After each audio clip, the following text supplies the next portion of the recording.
Introduction.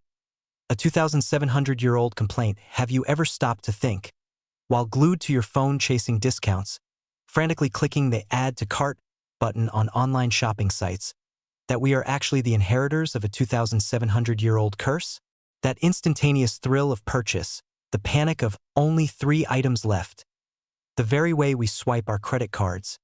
It's nothing less than the digital age incarnation of a consumption frenzy initiated by the Lydians who lived in Anatolia in the 7th century BC. The invention of money was one of the most pivotal turning points in human history, and simultaneously, the official starting pistol for humanity to start shrieking, "Oh my God, this is the final discount," and embark on shopping sprees.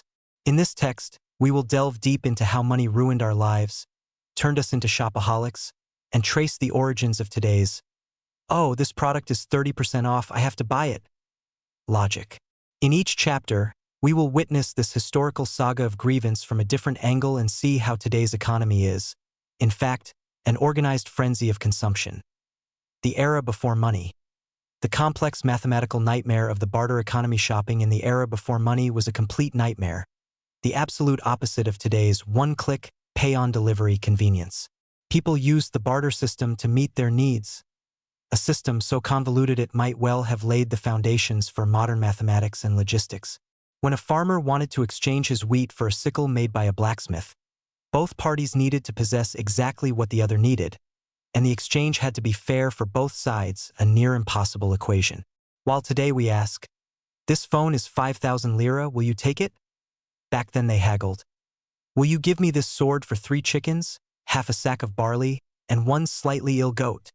Making a purchase in this system was both time-consuming and laborious. People had to bargain for days, find intermediaries, and create complex barter chains just for a shopping trip that would take 10 minutes in a modern supermarket. A day in antiquity. The real and hilarious face of barter. The ancient human, waking up early, would start the day contemplating what to barter. Pondering, "What can I get with these 2 chickens?" was far more complicated than today's, "Which credit card gives more points?" question. Because the value of chickens changed daily. A chicken might be worth 5 eggs today, but only 3 tomorrow. And this value could fluctuate based on the chicken's mood, the sheen of its feathers, its egg-laying efficiency. Someone heading to the marketplace had to carry a variety of goods. Unlike the cards in our wallets today, they lugged around chickens, goats, and sacks. This was also excellent physical exercise. Perhaps ancient people were fitter for this very reason. The heavy weightlifting modern people do in gyms, they did as part of their daily shopping routine. The mathematical nightmare of the barter economy. The double coincidence of wants. The biggest handicap of the barter system was that impossible equation called the double coincidence of wants. If a fisherman wanted to exchange his fish for wheat, he had to find someone who both had wheat and wanted fish. This was a much lower probability than 2 people wanting the same thing simultaneously today. Let's say the fisherman wants to trade his fish for wheat. What if the person with the wheat doesn't want fish? Then the fisherman first has to trade his fish for something else, and then trade that something else for wheat. This led to a chain barrier system. Fish, bowl, fabric, wheat. So, for a simple loaf of bread, you had to traverse almost the entire marketplace, haggling with dozens of people. This system was so complex that even the smartest people of antiquity sometimes threw their hands up and said, "Enough! I'd rather go hungry today." Comical dialogue 1. A day in the ancient marketplace. Buyer, holding 2 live chickens, with a sack of barley on his back. "Can I get that bronze axe? It looks better quality than the last one." Seller, inspecting the axe. "My axe is worth 12 units of copper. Your chickens are 4 units each, total 8 units. You're short." Buyer, "But look, this barley is top quality. From the island of Samos, low moisture content. It's worth at least another 4 units. Seller, "The barley is good, but I don't need barley. I urgently need salt. The salt merchant wants goat hides. You go trade your chickens for goat hides, then come back." Buyer, "Seriously, why should I hunt goat hides just to buy an axe? What an endless loop this is." Seller, "That's barter for you. Either find salt, or I'm waiting for another customer." The modern human's barter experience. What if we had the barter system today? Let's imagine for a moment that we reverted to the barter system today. To buy bread from the supermarket, we'd have to bring a chicken. But what if the supermarket owner doesn't want a chicken? Then we'd first have to trade the chicken for something else. Maybe we'd take the chicken to the greengrocer for some fruit, then take that fruit to the supermarket for bread. In this process, the chicken would get stressed, the fruit would get squashed, and we'd go crazy with frustration. What would we bring to Starbucks for coffee? Maybe a box of tea? But what if the barista doesn't like tea? Then we'd have to first trade the tea with someone else for coffee beans. This is what ancient people went through every single day. This is why shopping was a much more thoughtful process.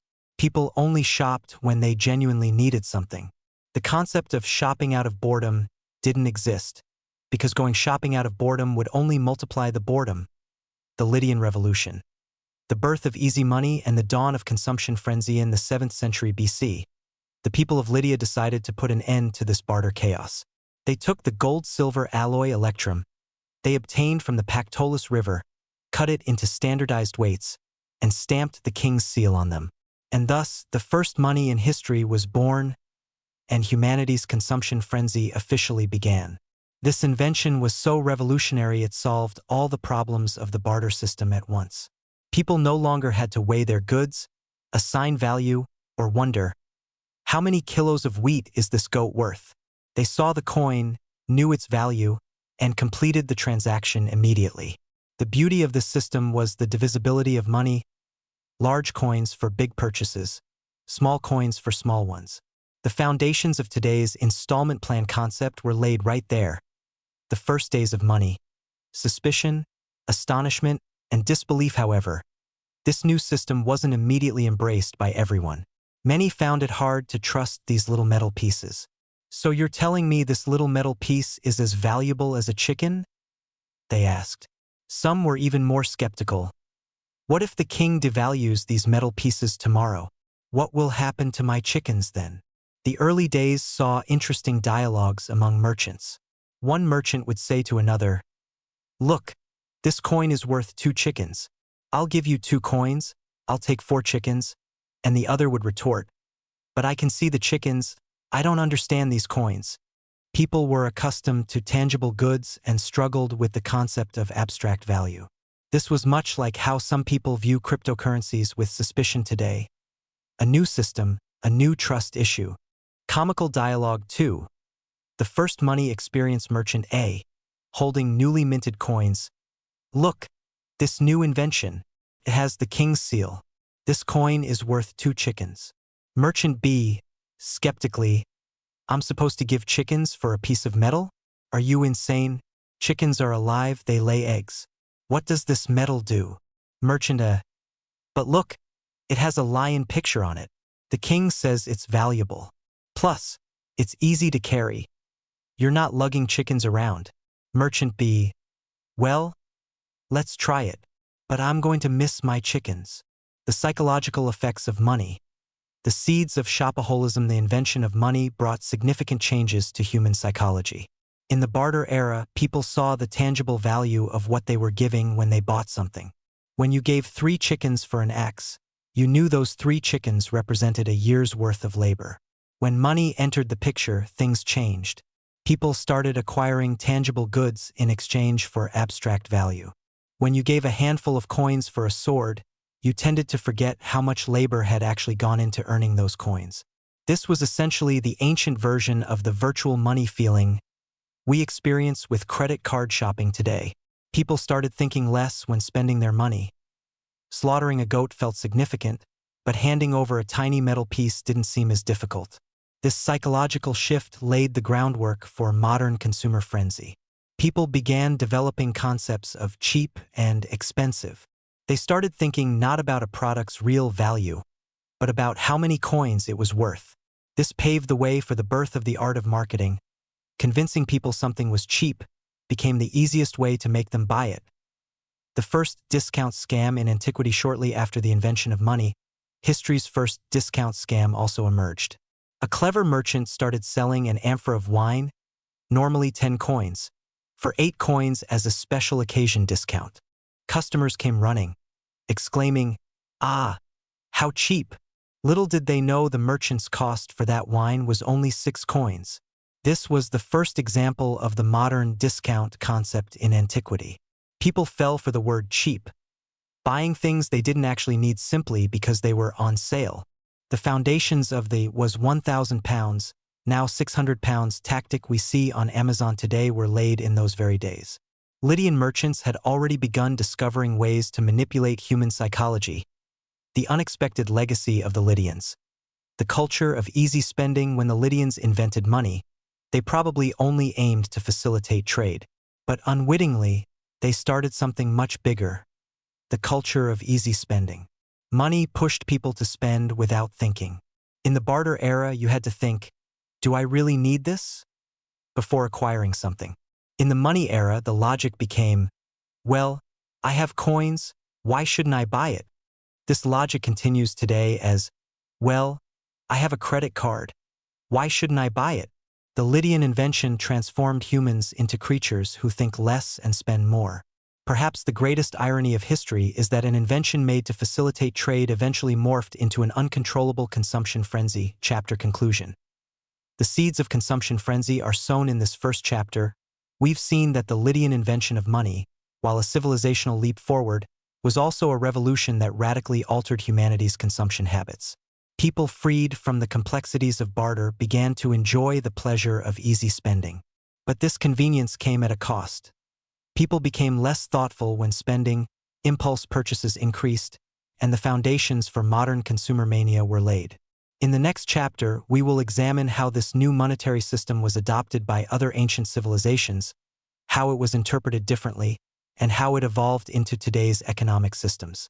From Rome's ostentatious coins to Sparta's heavy iron bars, to Egypt's state-controlled economy, all were different reflections of the same Lydian legacy. Introduction. The spread of a curse from Lydia to the entire world after the Lydians invented money and unleashed this easy-spending virus upon the world. It was the turn of other civilizations. Each civilization shaped this new invention according to its own culture, needs, and, more importantly, its own ego. Some adopted and refined the Lydians' practical discovery, while others declared, "We can do better," and created their own monetary systems. In this chapter, we will examine the tragicomic relationships that the ancient world's superpowers and stubborn civilizations had with money. From Rome's ostentatious coins, to Sparta's money corrupts morals iron bars, to Egypt's state-controlled economy, each shows us a different face of money. And they all share one common point. There is no escape from this consumption started by the Lydians. The Roman Empire. Using money as a tool for politics and propaganda, the Romans took the Lydians' practical invention and turned it into a full-blown instrument of ostentation. For them, a coin was not just a means of shopping. It was also a way to show everyone the emperor's power and Rome's splendor. Roman coins featured portraits of emperors, images of gods, and depictions of military victories. So when a Roman looked at the money in his pocket, he saw not only how much he could spend, but also whom he should worship and whose power he should celebrate. This could be considered history's first advertisement cocktail. The Romans loved money so much that nearly every emperor minted his own coins. Some emperors even had their portraits engraved on coins as their first order of business upon ascending to the throne, just like today's influencers updating their profile pictures. The sociology of money in Rome. Coins and status in Roman society. The type of money was just as important as the amount. Gold coins, aureus, were for the elite and major trade transactions. Silver coins, denarius, were for daily shopping, and bronze coins, sestertius, were for small operations. So the type of coin a Roman pulled from his pocket actually indicated his social status. This was the ancient version of today's obsession with which brand of wallet do you use. Wealthy Romans carried gold coins in their purses, while the poor masses had to make do with bronze coins. The difference was so stark that the type of coin you produced at a restaurant determined how the waiter would treat you. The rule of smile for gold coins, scowl for bronze coins, was one of the clearest indicators of social inequality in Rome. Comical dialogue 3. A day's shopping in Rome. Wealthy Roman, pulling a gold coin from his pocket. "I'll take that amphora of wine." "Behold, a gold aureus." Seller, eyes shining, "Ah, what a beautiful coin. It has Caesar's portrait on it." "I'll pack it immediately, sir." Poor Roman, Pulling a bronze coin from his pocket. Can I get a loaf of bread too? Seller. Making a face a bronze sestertius? With that, you can only get stale bread.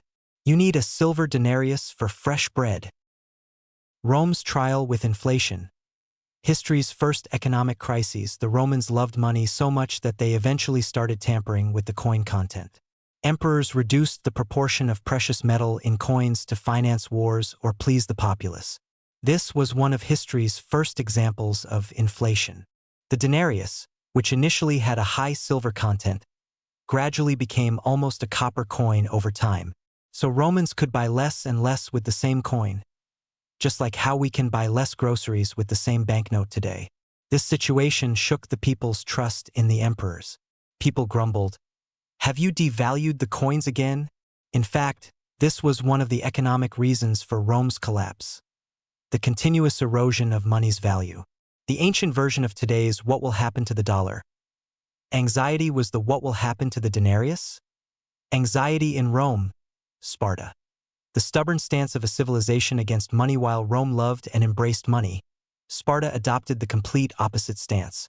The Spartans viewed money as a tool that corrupts morals, makes people lazy, and turns them into luxury addicts. Therefore, they developed their own unique money system, heavy iron bars. Yes, you heard that right. The Spartans used heavy, cumbersome, hard-to-carry iron bars instead of money. The logic was simple. If money is hard to carry, people won't make unnecessary expenditures. When a Spartan wanted to go shopping, he had to load his iron bars onto a cart. This prevented impulsive behaviors like, "I'm bored, let's do some shopping." Furthermore, iron bars had low value, meaning you had to carry mountains of iron for a major purchase. This system forced Spartans into a simple and disciplined life. Of course, shopping also turned into a complete physical exercise. Comical dialogue 4. The difficulty of shopping in Sparta. Spartan with iron bars in a cart. "I want to buy that new sword. Here are 20 iron bars." Blacksmith, weighing the bars. "Oh my God, these bars are so heavy. Where did you bring them from?" Spartan A. "I dragged them here from home. I thought my arm would fall off. I wish we used small coins like the Lydians." Spartan B, approaching them. "What? Coins? You want to use that immoral invention? Iron bars make us strong. Besides, carrying such heavy money is good training." Egypt. The pharaoh-controlled economy. Ancient Egypt, on the other hand, approached money very differently. In Egypt, the economy was largely state-controlled, and commodity money was generally used instead of coinage. The most common currencies were barley and wheat. So an Egyptian received his salary in wheat and paid his taxes in barley. The biggest advantage of this system was that inflation was kept under control. After all, wheat was always wheat. But there was also a disadvantage: the risk of spoilage. When an Egyptian received a sack of wheat on payday, he had to consume it quickly or it could rot. This created spending pressure. The ancient version of today's "buy before the discount ends" pressure. In Egypt, precious metals and jewelry were also used for large purchases, but these were more common among the rich and nobles. The pharaoh and priests had absolute control over the economy, just like today's central banks. Other civilizations' experiences with money. Persian Empire. The Persians took over the Lydian monetary system but developed it further. King Darius I created a standardized monetary system by minting the famous gold coin called the daric. The Persians' greatest achievement was implementing the monetary system to the same standard everywhere in the empire.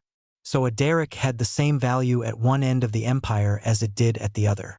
This could be considered history's first attempt at a global currency. Greek city-states. The Greeks used money as both a trade and cultural tool. Each city-state minted its own coins and engraved its own symbols on them. Athens had its famous owl coins. Corinth had its winged horse Pegasus coins. So a Greek could tell which city you were from by looking at the coin in your pocket. This was the ancient version of today's "which team's jersey are you wearing?" concept. China. China, however, had started using money much earlier, around 1000 BC. But their money was usually in the form of rice or seashells instead of metal. They even invented the first paper money around 200 BC. leaving the Lydians behind once again. In China, money was not just a shopping tool but also a philosophical symbol. It represented yin and yang, symbolizing balance. Common problems of monetary systems: counterfeiting and loss of value. No matter the civilization, monetary systems faced two major problems: counterfeiting and loss of value. Counterfeiting was a huge problem even in those days. Fraudsters would shave the edges of coins to steal precious metals or mint fake coins. This is why many civilizations engraved complex patterns and writings on their coins, just like the security strips on modern banknotes. Loss of value was an even bigger problem. Emperors would reduce the precious metal content in coins to finance wars, leading to inflation. So ancient people also grumbled, "Last year I could buy 10 loaves of bread with this money. This year I can only buy 5. History really does repeat itself. Chapter conclusion. The universal language of money. In this chapter, we've seen that no matter the civilization, money's basic function always remained the same: to facilitate shopping. However, each civilization interpreted this invention according to its own culture. Rome used money as a tool of power and propaganda. Sparta rejected it. Egypt kept it under state control. Persia standardized it, and Greece turned it into a cultural symbol. What they all had in common was that this easy spending culture started by the Lydians had somehow entered their lives. In the next chapter, we will examine how these ancient monetary systems transformed into modern economies, the birth of banking, and how we ultimately evolved into today's digital currency systems. Credit cards, virtual wallets, and cryptocurrencies are all actually extensions of those first Lydian coins. But this time, instead of metal pieces, we're shopping with zeros and ones. Introduction. The Middle Ages financial revolutionaries. The Lydians invented money, the Romans turned it into a tool for ostentation, and now it was the turn of the Middle Ages financial geniuses. Don't let the Middle Ages conjure images only of knights, castles, and the Dark Ages. This period was also a golden age where the foundations of modern banking, insurance, and, yes, organized consumption frenzy were laid.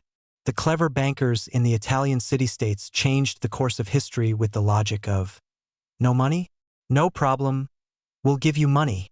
In this chapter, we will examine a broad spectrum ranging from the genius of Florentine bankers, to Marx's critiques of capitalism, to Che Guevara's socialist understanding of discounts, to the Americans' Black Friday madness. What do they all have in common? That the small metal pieces started by the Lydians were now completely out of control. The birth of banking. The diabolical genius of the Florentines in 13th century Italy, particularly in Florence and Venice, the first modern banks in history emerged. Florentine bankers didn't just store money. They also lent money, conducted transfer operations, and even worked with interest. Yes, interest, that sinful concept the church had banned. Florentine bankers found a creative way to solve this problem. They called interest a service fee or a gift. So they were actually charging interest, but they didn't call it interest, much like today's transaction fee logic. These bankers were so clever that they invented double-entry bookkeeping. They could now record both the debit and credit sides of a transaction. This invention was so important it became one of the cornerstones of modern capitalism. Banking families like the Medicis didn't just become rich. They also influenced politics and art. So banking was, in fact, proof of the saying, "He who controls the money controls the world." Customer: anxious, "I want to start a new business, but I don't have enough money. Can you lend me 1,000 florins? Banker, smiling of course, "We'll just take a 10% service fee. So you'll pay back 1,100 florins. Customer: 10%? Isn't that interest? Didn't the church forbid it? Banker: No, this isn't interest. This is, a voluntary donation. Yes, a voluntary donation. Customer: What if I can't pay it back? Banker: Then we take your house. But don't worry, we'll call that a voluntary transfer. Medieval commerce. The Crusades and the spread of consumption culture. The Crusades were not just a religious war. They were also a major trade revolution. As European knights traveled to and from the East, they encountered new products: spices, silks, jewels, and of course, they made huge profits by bringing these products back to Europe and selling them. This is how Europe's luxury consumption habit began. Now a knight could boast not only with his sword, but also with his spice collection at home.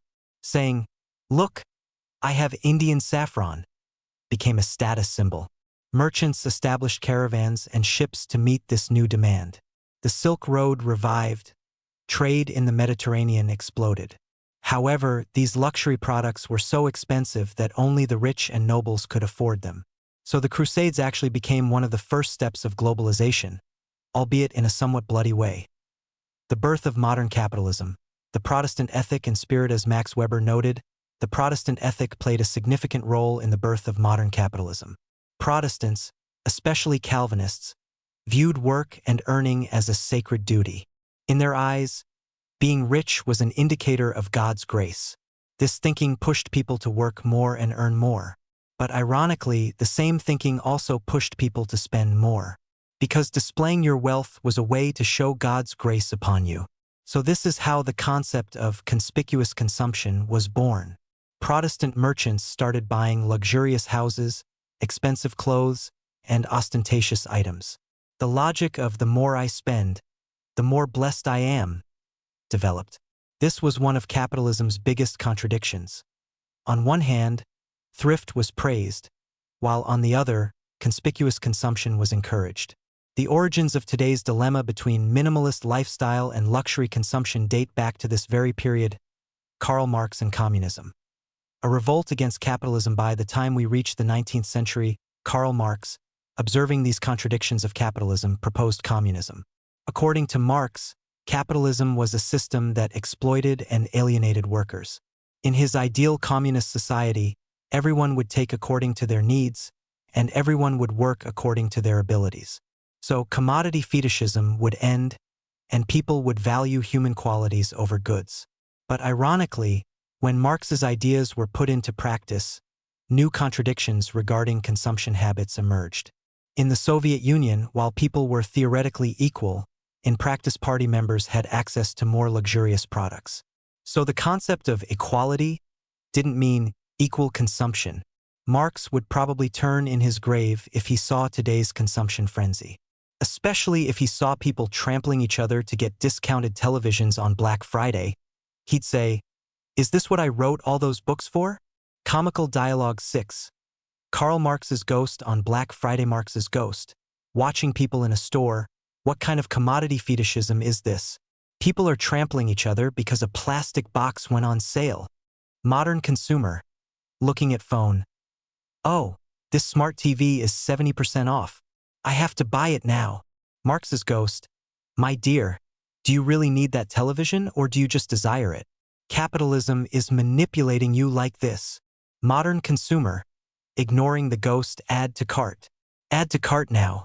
The Soviet Union. Socialist consumption and culture consumption habits in the Soviet Union were quite different from capitalist countries. People's access to luxury products was limited, and there were often long queues even for basic necessities. For Soviet citizens, shopping wasn't a luxury. It was a struggle for survival. A Soviet citizen might wait in line for hours just to find toilet paper. This situation was one of the most distinctive features of socialist consumption culture. Everyone would own the same things, but they'd have to fight to get them. The concept of discount also worked differently in Soviet stores. Instead of 50% off, like in capitalist countries, the prevailing logic was, we have a limited number of products in stock, first come, first served. So actually, the Q culture in the Soviet Union was the socialist version of capitalism's discount frenzy. People were still competing for things, but this time it wasn't for price, but for limited stock. Che Guevara and Cuba.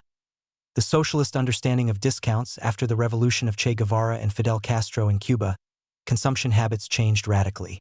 According to Che, consumption was capitalism's biggest weapon, and in a socialist society, people should only consume what they need. In Cuba, the concept of discount took on a completely different meaning. You wouldn't see a 50% off banner in a store. Instead, you'd see slogans like "fair price for the people" or "revolution guaranteed product." For Cubans, the real discount was not consuming products of American imperialism. Che would probably be disappointed to see tourists today staying in luxury hotels and drinking expensive rum in Cuba. But maybe he'd console himself with, at least there's no capitalist discount frenzy. Comical Dialogue 7. A shopping experience in Cuba tourist. How much is this rum? Cuban seller, 10 pesos, camrad. Tourist, no discount? It was 8 pesos in the other store. Cuban seller. Discount? Comrade, that's a counter-revolutionary concept. Our prices are fixed and fair. You either buy it or you don't. Tourist.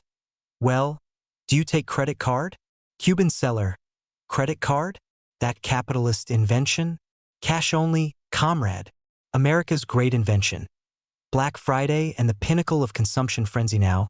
Let's come to the pinnacle of consumption frenzy. Black Friday. This American stroke of genius actually stems from a simple historical event. In the 1950s in Philadelphia, the huge crowds and traffic chaos on the Friday after Thanksgiving due to store discounts. Over time, this event turned into an organized consumption frenzy. American retailers, drawing on the phrase "in the black" to become profitable, named this day Black Friday. And thus, the greatest consumption frenzy in history was born. Black Friday was so successful that it didn't stay just in America. It spread throughout the entire world. Now, every November, millions of people trample each other for discounts, break store doors, and fight. The irony is that people shop even when they don't need the items, simply because they're on sale. According to one study, 80% of Black Friday shopping is impulsive and unplanned. So actually, that easy spending culture started by the Lydians has reached its peak with Black Friday.